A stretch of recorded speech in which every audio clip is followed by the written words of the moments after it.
Welcome to the Keiser Report. I'm Max Keiser.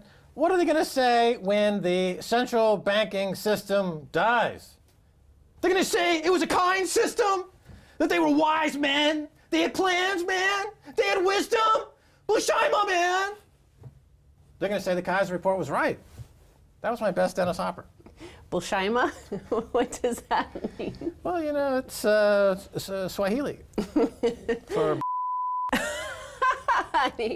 Well, okay, first I want to say, by the way, a little bit off track in terms of the central bankers, but I want to talk about a man who is not necessarily a wise man. In fact, some say he's a not so wise man, and these are the billboards right here. This went up outside of Chicago just last night, crowdfunded by StartJoin.com. Oh yeah, check it out. This is new media in action. Crowdfunding on StartJoin plus cryptocurrency StartCoin. New media bursting through. Here's the Sean Hannity billboard. And, you know, the Sean Hannity, of course, was notoriously supportive of the Gaza massacre, and people were unhappy about it, but their voice was not heard in mainstream media. So crowdfunding plus crypto equals breakthrough mainstream media. And why do we have these crowdfunding platforms and cryptocurrencies? And it's because of the failure of the central banking system. So we're going to look at some of these when the central banking system dies. What are people going to say about it? And here's a headline. More QE. These charts show the pauperization of workers in the UK and America since 2008. And then in a big sub-headline, designated losers of monetary policy.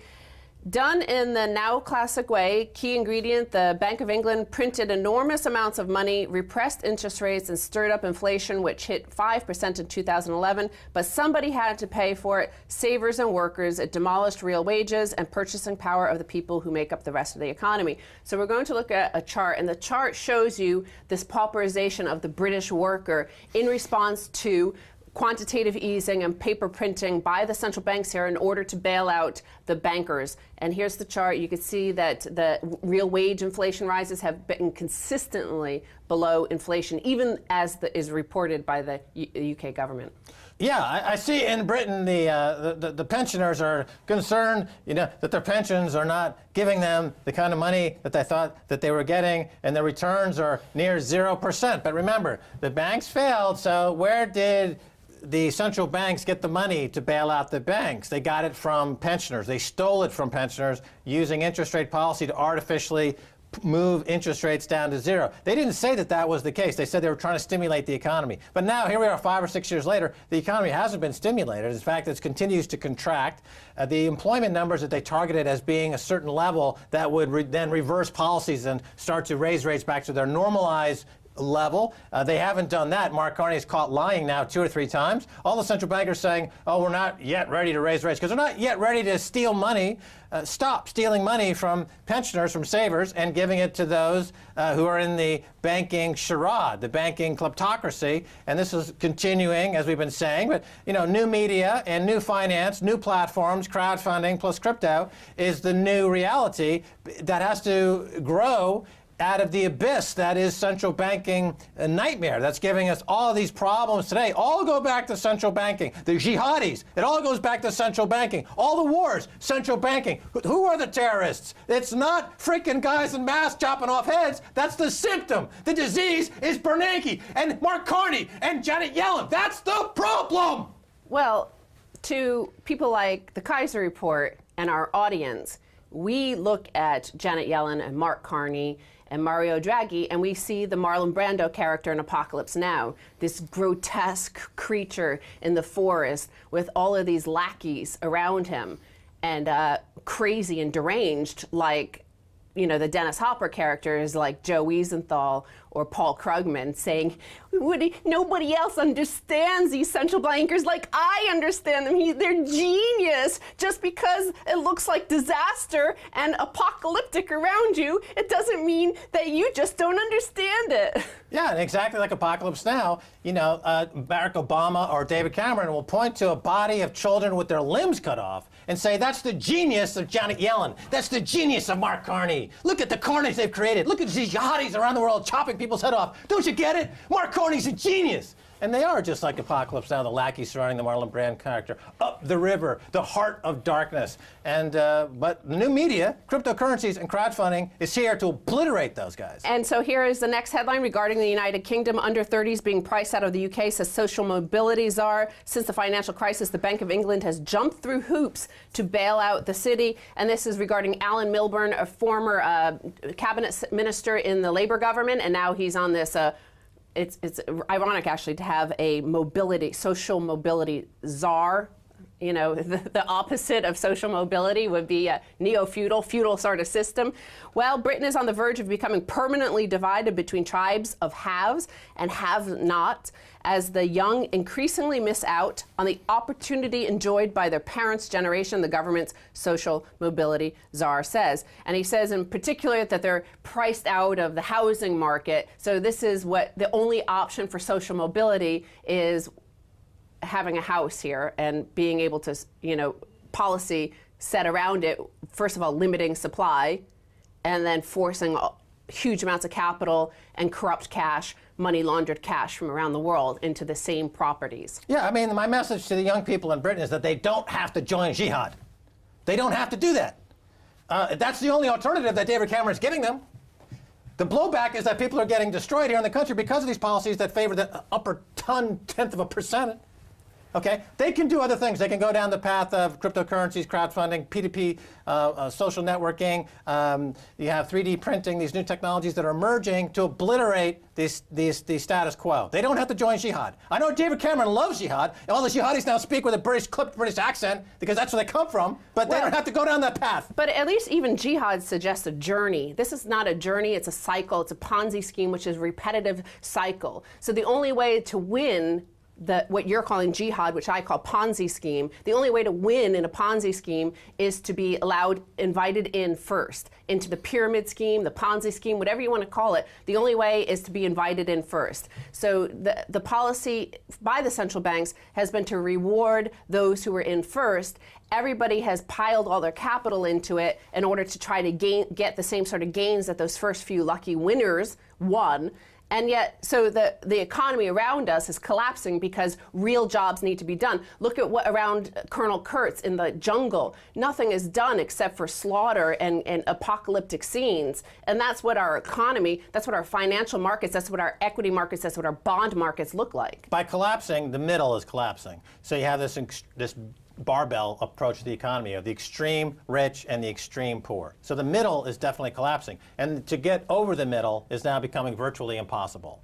And the point of having a social contract between those who are the elected representatives and those who do the electing is that they work together to have a beneficial, mutual end. But here in the UK and in the US, that social contract has been severed. That's why when you have a debate between Johnny Rotten or John Lydon versus Russell Brand on whether to vote or not to vote, and Russell Brand says don't vote, Johnny Lydon says, well, you might as well vote, I side with Russell Brand because the social contract is broken, Johnny Rotten. Therefore, as John Locke said many years ago, the people must revolt. The social contract has been broken for those under 30. That's why the likes of Johnny Rotten probably bought some of Margaret Thatcher's Help to Buy projects. He's probably raking it. He was first in on the Ponzi scheme that I talked about. Those under 30 or near 30 never were able to get in on that Ponzi scheme of free cash. So that's why that's the contract that's been broken, is between the previous generation and this generation, the millennial generation, as they call it.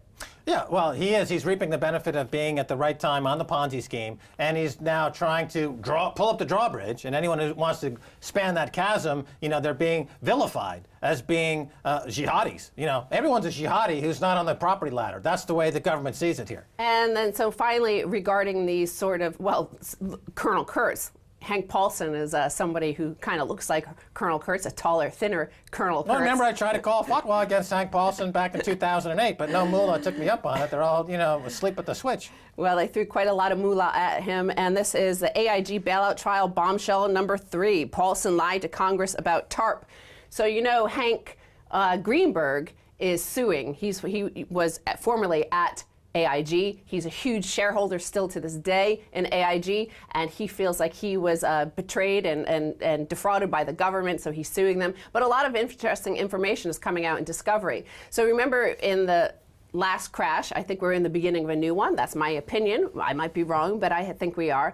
And so the last crash in 2008, Hank Paulson went all sweaty to Congress and said, here, sign this 3-page paper about TARP. And it's only to buy assets, these troubled assets, which the market is incorrectly pricing. The market is sacred, but this time it's wrong. So we're gonna buy these toxic assets. This is what he said to Congress. But the testimony by Scott Alvarez, who was the general counsel for the Federal Reserve Bank Board of Governors, that he was asked about the September 15th conference call in which Tim Geithner and various Treasury secretaries and governors of the board of the Federal Reserve Bank were on this call. And he was asked about what they were discussing at this point, and they had mentioned that they needed legislative changes for systemic reasons. And the question goes, systemic reason? What does that mean? Asked the lawyer. His answer, Scott Alvarez's answer, was that if there was a systemic need, there was some threat to the financial system, then the Fed and the Treasury could take certain emergency actions. This would be one of the potential legislative fixes we would seek. Question, and if Treasury and the Federal Reserve determined that there were systemic reasons to do so, then the two legislative fixes you identify here are: one, buy any stock, preferred or common, and any debt, and the second is resolution authority by conservatorship or receivership. Is that right? And he said that's right. So there he is, admitting under oath that the original intention from September 15th, their original conference call, was that it was always to inject equity into these banks, never to buy these troubled assets. In fact, they never did buy any of the toxic debts. Well, it's coming out again, but it came out at the time. Okay, this is not news that we didn't already know. It was a bait and switch, as everyone on Wall Street and the financial press that was informed called it. You know, Hank Paulson shamelessly went in front of Congress to get $750 billion to bail out his former employer, Goldman Sachs, and cheerleaded on by jihadists like Warren Buffett. And, you know, therefore, I've been vindicated. You know, at the time, people said I shouldn't have called for a fatwa to be called against Hank Paulson. Here we are, 5-6 years later, and that was completely justified. Because unless you're willing to get rid of the cancer at the very top, then you're going to live with cancer. Hank Paulson is walking cancer. Now, quickly on that, I want to say, first of all, that the reason why he didn't want to admit to Congress the truth is because then Congress might have ousted the CEOs and the board and cut bonuses, but they didn't. In fact, AIG received huge bonuses the following year. And the fact that AIG collapsed, I just want to remind people that it started here in London because of the AIG financial group here in London, right. Joseph Cassano's group. They had $440 billion in subprime debts that, well, this is the art of darkness. Yeah. London. Yeah. Infinite rehypothecation. I'm Martin Sheen. I'm going upriver until I find George Osborne and terminate with maximum prejudice. All right, Stacey, well, gotta go. I gotta go find Georgie Porgy. Thank you. The horror. The horror. Stay tuned for the second half. A whole lot more.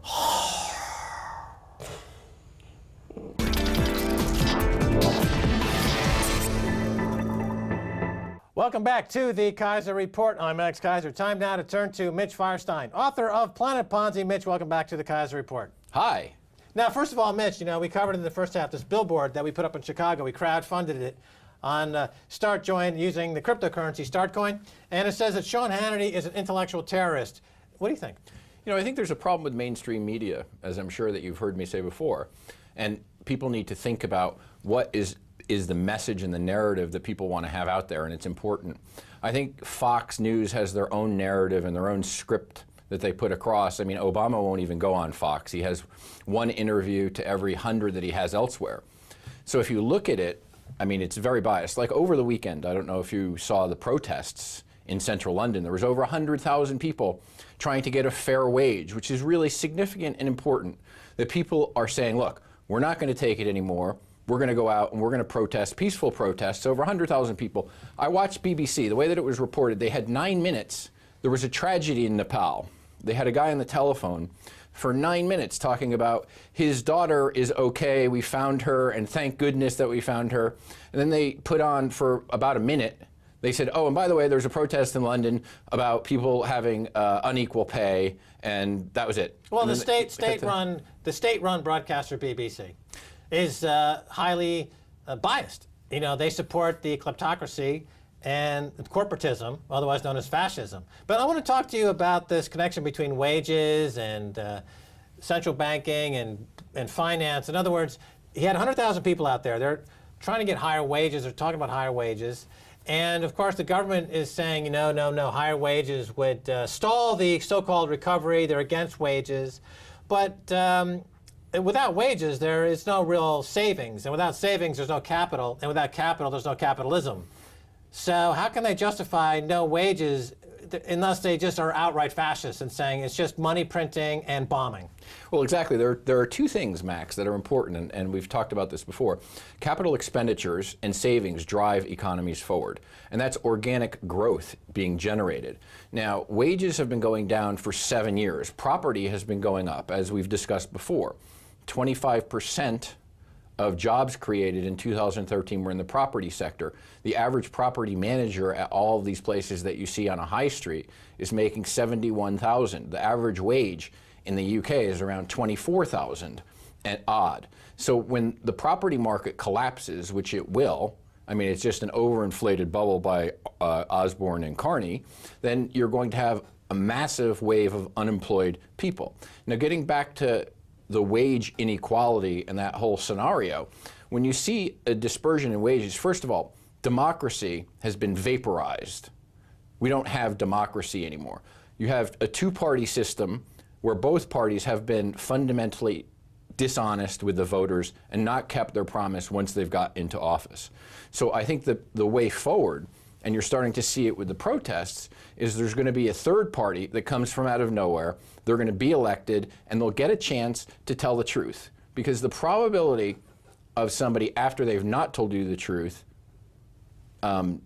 staying on that same path and going through and delivering on a promise is probably close to zero. Right. Now, the thing that keeps the status quo going, though, are these property prices. In other words, the middle class is going to just, as you say, close your eyes and buy them at the high, I think is what you say. That's right. So house prices are at the high, and people are saying, well, I don't care what the government's doing. I don't care that David Cameron supports genocide in other countries. I'm just going to buy these house prices because I'm getting equity extraction. I'm going down to the pub. I'm getting, pissed every single night of the week on my property extraction. I'm British. I'm on the street vomiting and urinating on myself. That's what it is to be British. Those are British values. House price speculation and self-defecation.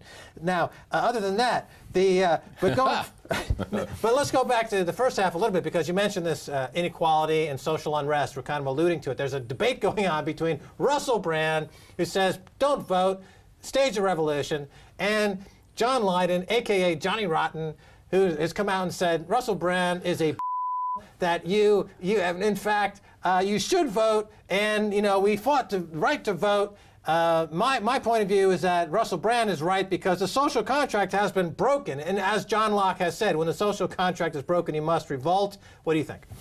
Well, I think Russell Brand has a point. He's articulated it very well when he was on Newsnight. I watched that, and they probably would never have him back on Newsnight because they don't like having guests on that can articulate an argument properly.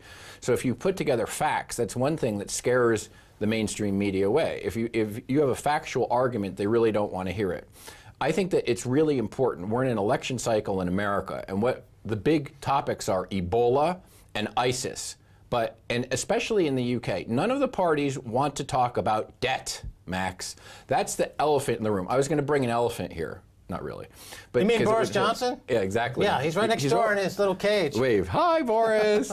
But here's the point. Look, people want to talk about deficit reduction. The debt in this country is going up between 2 and 3 billion pounds a month. That's what the debt is going up. So is that a catastrophe waiting to happen? You bet it is, because revenues are declining, wages are going down. So I want to see let me jump in here for a second. Let me jump in here. Let me jump in. Darn it, it's my show. Now there's a chart that came out. You love charts. I'm going to talk about a chart. Oh, man, okay. It's talked about the fact that over the past 5 or 6 years, the prices of stuff that people are paying are up 15%, but the wages are declining 5%. So on a net basis, you've got a 10% reduction in real wages. Right. Real wages, 10% decline. So there's two questions. Well, one main question. how can the prices are up 15% in 5 years? Isn't that inflation? And so how can, when Mark Carney gets on television or he talks before the Monetary Policy Committee or in the House of Commons, he's quoted in the House of Commons and saying, we're fighting deflation. There's no inflation. So how can he get away with that? Clearly, somebody's lying here. You're right, but here's the point. Who's going to come out besides on this program where we're going to say, look, there is inflation because wages have been declining and the average person can't survive. That's why you had these protests in the street. So how are they going to make up the shortfall is, I guess, the question. People are using their houses and their property as an ATM. So they've extracted money from their property, second, third, fourth mortgage. House prices in London are going up an average of £480 a day. That's right. So you don't have to work a stitch, and you can extract £400 a day, and essentially. Go down to the pub, and you can get drunk and defecate. As every British person, that's the British value. Well, drunken defecation. That's what it means to be British. I see the cameramen are all British. They're nodding. I don't know. They can't wait to get out there and British drink too, and defecate. Yeah. Okay, but they get 400 free pounds a day by this free money that's driving prices higher while wages are stagnant and destroying an entire class of people. An entire generation is being destroyed. This is worse than the genocide we saw in Europe in the 30s. It's the David Cameron financial genocide. That's correct. But so Max, the important takeaway here is the Labour Party and the Tory Party have to raise taxes exponentially because that's the only way these bills can be paid. So I want to see both parties say there will be no tax increases in anything. No one can say that because once that election in 2015 is gone, all bets are off. Everything changes. We actually, talking about the corrections, if you want, we've got a chart that we can go to that Let's go to the chart. That explains what happened with Greece last week. And Greece demonstrates a loss of confidence in the financial markets. If you look at the chart that we have here, you can see that the yields of the 10-year went from, I don't know, 5% and change up to over 9% in a month. That demonstrates or shows a collapse in the bond prices. Because people get that confused. They say, oh, yields are going up. They don't understand that means bond prices are collapsing. Right. It means that there were tons of sellers of those bonds and it also means that people are losing confidence in Mario Draghi's Ponzi scheme, the ECB, of doing whatever it takes and just realizing that he's full of hot air. And basically, he's trying to do what's called debt monetization, which the Germans will never go for. And that's why it's been a sticky wicket. And they haven't gone and started purchasing these toxic assets. And Greek bonds are one thing that are toxic Last time assets. you were here, we covered this, and you were saying that you're making a call, fourth quarter of this year, markets would crash. Right. Last week, markets were really looking top-heavy, as they say. They were, NASDAQ had a 10% down move. The Russell 2000, the S&P, the Dow Jones all had sharp declines. It looked like, wow, Mitch is calling this to perfection. So, but my feeling is, and I think we're still, the jury's still out on this, you talk about Mario Draghi, you talk about the European Central Bank, you say that they will never buy toxic debt, but in my view, they will. They will come in, they'll buy $10 trillion worth of, or euros worth of toxic debt, and the Ponzi scheme will be extended for another year. That's my call.